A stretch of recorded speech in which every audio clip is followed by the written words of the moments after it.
Good afternoon and welcome to this edition of Market Fatafat right here on ET Now. I'm Karunya. The market momentum looking extremely weak right now. In fact, the Nifty is trading close to the day's lowest point. It's given up almost 130 points, and if you look at Sensex, 433 points lost to that one. Broader markets exactly mirroring what the benchmarks are also witnessing at this point in time in terms of sell-off. Mid-cap is down about 1.5%, and so is the small-cap index. Which are the stocks ailing the markets? They mostly are from the metals pack, really. In fact, the Nifty Metal Index has cracked more than 2%. PSU Banking Index has cracked more than 2.5%. It's the top loser at this point in time as far as sectoral performance are concerned. Nifty Realty is down 1.6%. Auto Index is down 1.2%. Barring a handful of media names, really the entire market momentum is looking very weak. From individual stocks as well, it's Infratel down 9%, yes, Bank down 8%, IndusInd down 5%. It hit a fresh 52-week low as well. There's the likes of Tata Motors, Airtel, Hindalco also bleeding as we speak. But let's kickstart the show and talk about some individual stocks to monitor in today's session. There's Manav Chopra joining us on the show right now on the technicals, and from the research desk we have Vinny Motiwala and Soumya Sharma. Welcome, guys. Let's start with the first stock then, LIC Housing Finance. Yesterday also it was under immense pressure, and it continues to be so actually in today's trading session as well. Credit Suisse has actually downgraded the stock to underperform. They've slashed the target price massively to 320 rupees. The earlier target price was 500 rupees. So in fact, after the downward revision of the target price, it's in fact the lowest level as far as the entire brokerage universe is concerned, which tracks LIC Housing. They said that possibility of merger with IDBI Bank still remains a big overhang on the company, and the merger could actually dilute the company's positioning as an efficient mortgage financier. So that's the reasons why they've given it a thumbs down. Stock number 2 then, Manav. Tata Motors is in very, very slow lane. Why is that, and what should we expect in terms of stock performance? See, the prices have actually breached its important daily support levels, and it's also trading below its long-term averages. We have seen this breakdown accompanied by above average volumes, and the open interest edition also indicates some sort of a short built up. So definitely the structure looks quite weak, and we could see some more decline at least in the near term. On the upside, 164 and 165 would act as a very strong resistance zone, at least for a near-term perspective. We recommend a sell into this with a stop loss at 167 and expect lower targets of 150. Right. Tata Motors, the trend is looking quite bearish. It's lost about 5% at this point. Soumya, Infosys, one of the very, very few names that's bucking the trend. It's actually recovered a fair bit from the day's lows as well. Why is the stock in focus? Well, we have an upgrade from Goldman. They've upgraded the stock from a neutral to a buy stance with a target price of 963 rupees per share. Well, they add that the long-term drivers for the stock remains intact, and in fact, as of now, there are the short-term pressures, and the cyclical downturn is what's weighing on the stock. And in fact, they urge the investors to actually look beyond the near-term cyclical demand downturn. And given the fact that the competitive landscape is also pretty benign when it comes to Infosys, their digital projects are moving from consulting stages, and they expect EPS to grow faster in FY 20 to 23. So they actually are very optimistic and positive when it comes to Infosys, and that's the reason we're seeing some amount of positive rise in the stock price as well. It's gaining close to 1% in trade today. All right, that's Infosys, definitely an outperformer and an exception among today's broad-based weakness. Moving on, once again, back to some losers. Jindal Steel and Power is in focus. The management also joined us earlier on the day. Vinny, what did they tell us?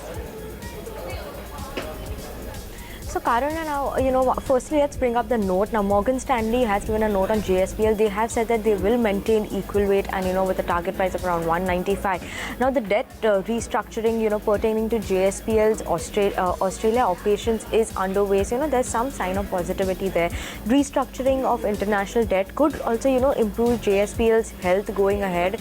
And, there could be some better improvement in the cash flow situation of the company. As, this also any restructuring in the international debt will lead to improvement in overall cash flow improvement, plus flexibility of refinancing will also improve for the company. But we are seeing that the stock has been quite weak since the last couple of days, like last 4 days trading sessions. We are seeing that the stock has been falling, and it continues to fall today. So there is some pressure on the stock which has been continuing since a while, Karnya. Right. Moving on to another stock that's bucking the trend. It's JSW Energy, pardon me. They've acquired a 1,050 megawatt GMR Kamalanga unit, which is also based out of Odisha, and the deal is likely to close in the next 6 to 8 weeks. Once the regulatory approvals are in place. In fact, with this acquisition, they should actually add close to 23% to their capacity, and once the acquisition does get completed fully, the total installed power generation capacity will increase to a little over 5,600 megawatts. That's JSW Energy for you. Definitely got an energy shot in trade. Okay, Manav, coming back once again to some losers. This one's from the banking space, Federal Bank. What is your view on the technicals? Yes, in fact, we have seen a bearish crossover, at least in the oscillators for Federal Bank, and recently there has been a series of lower tops and lower bottoms. There has been a breakdown on its weekly structure too, so the overall structure and the trend looks quite weak for Federal Bank, and I sense in the near-term perspective we could see the retest of its important lows. So on the immediate basis, there will be stiff resistance at the levels of 84 and 86. We can maintain a sell into this and expect lower targets of 70. Yeah, the Federal Bank, meanwhile, continues to trade pretty weak, down 3.5%. Soumya, Huhtamaki Paper delivered their numbers. They were one of the late, sort of performers or, companies which have come out with their numbers pretty late in the day. But the numbers seem to be pretty good. The stock's on a tear. Well, yes, in fact, these numbers were really stellar. In fact, today's stock up move is primarily on the fact that the company recorded really good set of numbers in its Q3. Sales reported a growth of around 10%, and what's really interesting is the profit line. There was a massive jump of around 3.8 times to nearly 68.2 crore rupees. Well, in the previous year, for the same quarter, they reported 18 crore of PAT. However, the jump was significant, and this quarter they reported 68.2 crore of profit. So definitely this stellar returns and the stock prices are on back of the very strong numbers that the company reported. Yes, and some very stellar moves seen on the chart as well today.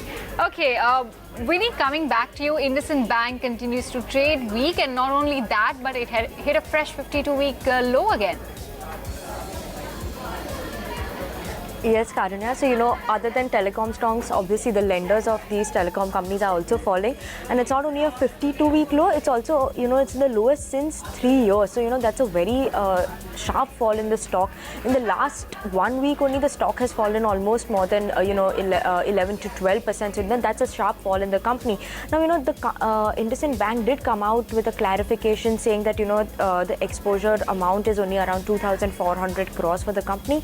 And, they have secured this full amount, but despite that we are seeing a fall, and there is some jittering in the investors in buying the stock, and they are selling the stock a lot. Maybe also after the Moody's downgrade, which was on 11th Feb, the stock has continued to fall, and Moody's had downgraded the outlook of the company from negative to downgrade the stock to negative from a stable outlook. So that has also been a concern. They believe that the asset quality of the company is not improving and may deteriorate further going forward. So that is also a concern for investors. Plus now these telecom exposures is also a concern. And despite the clarification, we are seeing the stock for tanking in trade today. The street is jittery, and how IndusInd continues to bleed in trade. Okay, then. Coming back to the aviation space then, two stocks we'd like to flag off, Interglobe as well as Spice. Spice definitely being the bigger loser in trade today. Domestic air passenger traffic in the month of January has shown an improvement of a meager 2.2% on a year-on-year basis. The passenger load factor in January, on the other hand, indicates a downtrend if you compare it with the December performance. And DGCSS, it's primarily because of the end of the festive season. Whatever the reason may be, the stocks definitely are trading weak, in line with the overall market mood. Manav, Tata Steel then, all the, a majority of the steel stocks are looking pretty weak. Where does Tata Steel picture? Yes, in fact, we have seen a good amount of decline in the metal index, and particularly looking at the cues coming from the global indices. Tata Steel too has witnessed an important breakdown in last couple of trading sessions, and we have seen a follow-on move at least on the lower side, which further confirms the bearish structure for the stock. Recently, we have seen the stock also break below its 100-day moving average, and is currently trading below its important weekly support levels. The oscillators, that is the RSI and the MACD, both are currently trading into the negative zone. So I sense in the near term there will be some more selling pressure into this stock, and we could see lower targets of 390 to be achieved. One can maintain a sell on rise approach. The upside strong resistance zone for the stock would be placed at 435. All right, Tata Steel in the meantime trades weaker by almost 12 rupees a piece. On that note, we're slipping into a short break. We have 10 more stocks lined up when we come back. Stay tuned.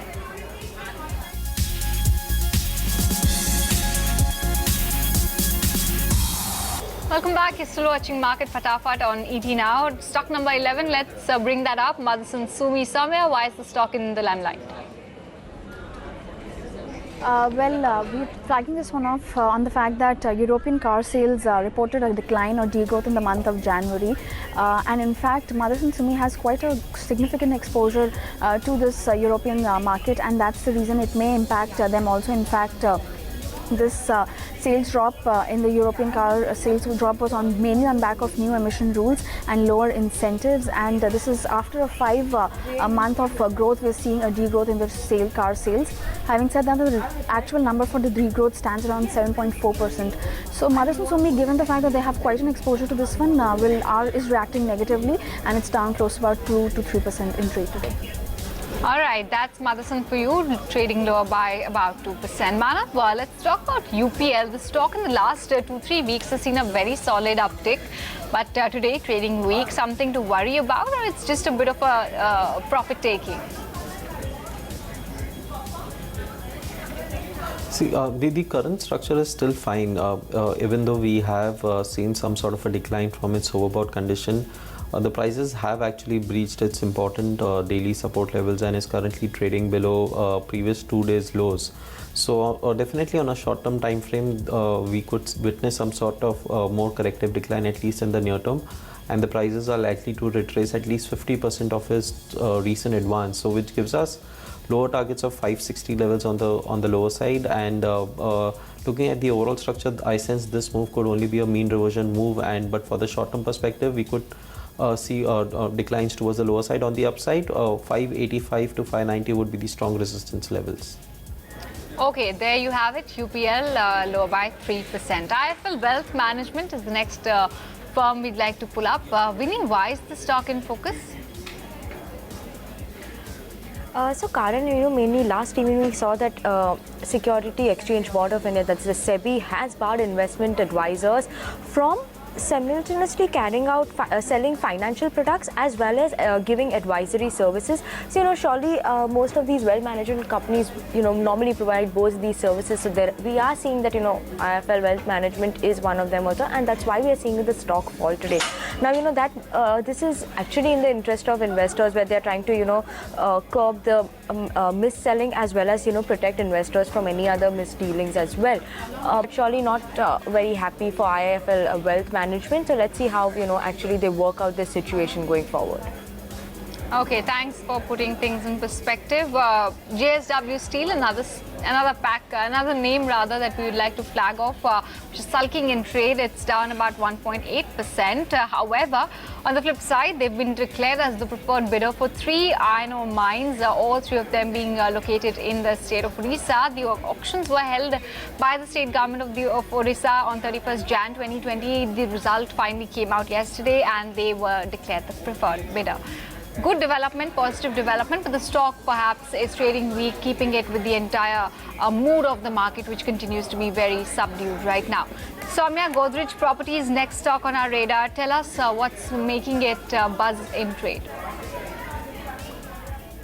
They're flagging this one off on the fact that they've bought 27 acre of land in Delhi for an approximate value of 1,360 crore rupees from the railways. Now, why this particularly development is important, because this is their second project in Delhi, and this marks off their expansion into new geographies. So definitely they were present, but currently they're actually looking at expanding their presence in Delhi. Having said that, the company after this acquisition will develop a luxury housing project on this property that they've bought. And another thing that I'd like to flag off is this is really important in the current economic slowdown when real estate is under pressure. We are seeing certain good quality players actually gaining stronger footholds into better geographies. And in fact, Godrej Properties did also mention that this is one of the largest land transactions in India in the recent times. So given all of this, I think this actually positions them in a good state, and we are seeing actually as of now they're actually down by over 2.8%, but nevertheless this is a positive development as far as Godrej Properties is concerned. Okay, let's move on to our next stock. That's Bharti Infratel, clocking in very massive cuts in trade. Manav, the stock is down nearly 13%. Tell us what does the charts hold from these current levels? See, the prices are still in a bearish structure since quite some time, and we have seen there being a series of lower tops and bottoms. Recently, looking at the today's chart, the prices have actually breached its even weekly support levels and is likely to see some more declines in the near term. Since it is also trading below its long-term averages, the overall structure is quite bearish. I sense the prices would even retest its October 19 low. So keeping that in play, on the upside the resistance would be at 210, 210, 215 range. On the lower side we expect targets of 185. Okay, Infratel bleeding in trade, taking it really on the chin today, down 13%. We're out of time, so we're going to have to wrap it up. Manav, thank you, and thanks Soumya as well as Vinny for joining in for Market Fatafat.